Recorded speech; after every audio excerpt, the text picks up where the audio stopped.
কুমিল্লা শহরে এরকম সুন্দর একটা রেস্টুরেন্টে পরিবার নিয়ে বসে বসে খাওয়ার মজা একটা অন্যরকম। আমি আজকে আপনাদেরকে শেয়ার করতেছি আই লাভ দিঘির চাপ কুমিল্লা। আর এটা হচ্ছে দিঘির চাপ রেস্টুরেন্ট, কুমিল্লার ধর্মসাগর পাড়ের উত্তর পাড়ে। আর সুন্দর সুন্দর ভিডিওটা অবশ্যই আপনারা একটু শেয়ার করে দেবেন। আমি আপনাদেরকে শেয়ার করতেছি রেস্টুরেন্টে কি খাইলাম।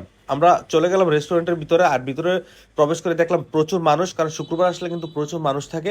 আপনারাও পরিবার নিয়ে আসবেন, ঘুরবেন, সপ্তাহে একদিন হলেও ঘুরবেন। আর এই রেস্টুরেন্টের ভরপুর মানুষ দেখে এবং ডেকোরেশন দেখে কিন্তু খুবই ভালো লাগছে। আর এখানে কিন্তু মানুষ সবাই খাচ্ছে, মজা করতেছে, পরিবার নিয়ে ঘুরতেছে। আমরা একটু ওয়েট করতেছি, কারণ সিট পাওয়াটা কিন্তু একটু কষ্ট, শুক্রবারে একটু জমজমাট থাকে। তো আমরা কিন্তু এখন সিট পেয়ে ফেললাম। আমরা অর্ডার করতেছি আমাদের প্রয়োজন অনুযায়ী খাবার, যা খাবার এদিকে সাফা ফ্রেশ হচ্ছে। আর অর্ডার করতে করতে আমাদের খাবার কিন্তু চলে আসছে। তো আমরা একটু আসলে বাচ্চাদের আনন্দের জন্য কিন্তু আসলে রেস্টুরেন্টে যাওয়া। আর এই ধর্মসাগর পাড়ের উত্তর পাড়ে দিঘির চাপ রেস্টুরেন্টে আসলে আপনারা কিন্তু বারবিকিউ থেকে শুরু করে সব আইটেমের খাবার কিন্তু আপনারা এখানে পেয়ে যাবেন ফ্রেশ মানের। আর আপনাদেরকে আমি সব ভিডিও দেওয়ার চেষ্টা করি। কুমিল্লা শহরে এই দিঘির চাপ রেস্টুরেন্টটা একটু নাম করা রেস্টুরেন্ট।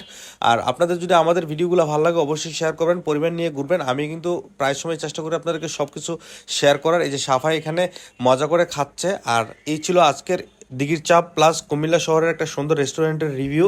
তো আপনাদের ভালো লাগলে অবশ্যই শেয়ার করবেন। I love Comilla. আল্লাহ হাফেজ।